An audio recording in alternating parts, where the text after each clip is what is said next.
International space station ISS అని షార్ట్గా పిలువబడే ఈ స్టేషన్ మనిషికి అంతరిక్షంలో ఉన్న ఇల్లు.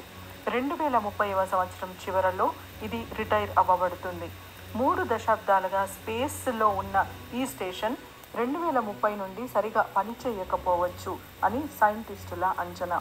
నాసా కంపెనీ 1998వ సంవత్సరము నవంబర్ 20న భూమి నుండి 254 మీటర్ల ఎత్తులో ఉన్న ఆర్బిట్లో తిరిగేటట్టు లాంచ్ చేసింది.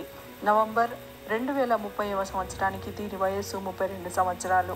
స్పేస్ ఎక్స్ అనే అమెరికన్ కంపెనీ ఐఎస్ఎస్ని డీఆర్బిట్ చేసి భూమి మీదకి తీసుకువస్తుంది.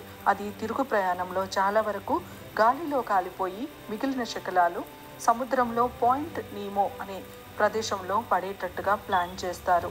ఇది 24 గంటల్లో భూమి చుట్టూ 16 రౌండ్లు తిరుగుతుంది. ఒక రౌండ్ తిరగడానికి దీనికి పట్టే సమయము 90 నిమిషాలు. ఇంటర్నేషనల్